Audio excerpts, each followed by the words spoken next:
Tomato অনেক রেসিপিতে খেয়েছেন, বাট টমেটোর এই ভর্তাটা খেয়ে বলতে হবে এটা ভর্তা না, অমৃত। এতটাই স্বাদ, মুখে লেগে থাকার মতো। টমেটো ভর্তার পুরো রেসিপি জানতে let's get cooking and welcome back to Dilshahara's world. পরিষ্কার করে ধুয়ে নেওয়ার পরে টমেটোগুলোকে এভাবে মাঝ বরাবর স্লাইস করে নিয়েছি। এই রেসিপিটি পুরোপুরি পাকা টমেটো দিয়ে সবচেয়ে বেশি টেস্ট হবে। একটা ফ্রাইং প্যানে টমেটো ভাজার জন্য পরিমাণ মতো তেল নিয়ে নিচ্ছি। এরপর টমেটোগুলোকে কোনো রকম লবণ বা হলুদ দিয়ে ম্যারিনেশন ছাড়াই কিন্তু ভেজে নিচ্ছি। প্রায় 11 থেকে 12 কোয়ার মতো আস্ত রসুন দিয়েছি। এরপর একটি ঢাকনা দিয়ে এটাকে কুক করে নেব টানা 10 মিনিটের জন্য। এ পর্যায়ে কিন্তু চুলার আঁচ অবশ্যই মিডিয়ামে থাকবে।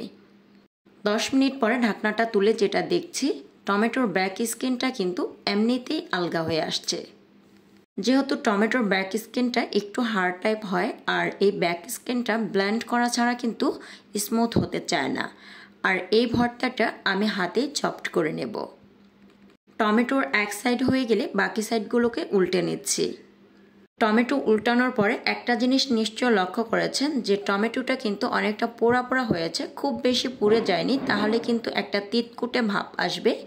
আর এরকম হালকা হালকা একটু পোড়া পোড়া ভাব থাকলে এটা খেতে একটা স্মোকি স্বাদ পাওয়া যাবে। এপিট ওপিট করে টমেটো স্লাইসগুলোকে আমি কিন্তু এইরকম পোড়া পোড়া করে ভেজে নিয়েছি।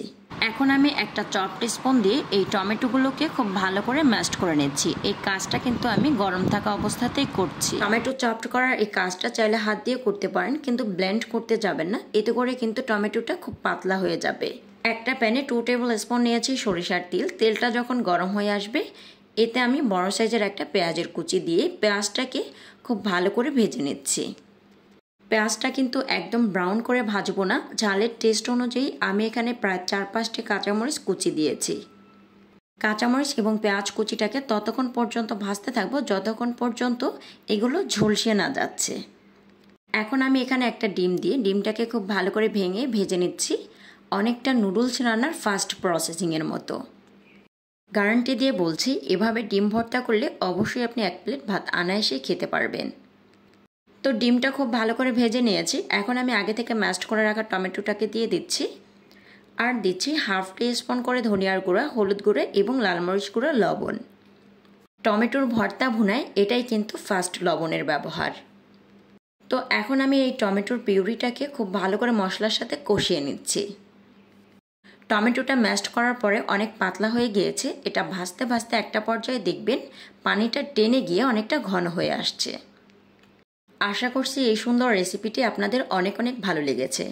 ভিডিওটি ভালো লাগলে অবশ্যই আপনার ফ্রেন্ড এবং ফ্যামিলির সাথে শেয়ার করবেন। আজকের টমেটো ভুনা ভর্তাটা কমপ্লিট করছি উপর দিয়ে কিছুটা ধনেপাতা কুচি ছড়িয়ে দিয়ে।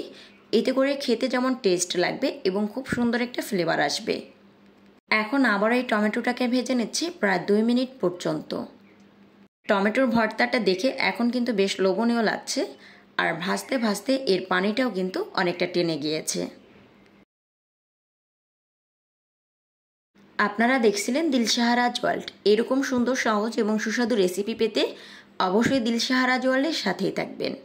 ভিডিওটি ভালো লাগলে একটি লাইক করবেন এবং চ্যানেলটিতে সাবস্ক্রাইব করে পাশে থাকার আমন্ত্রণ করছি।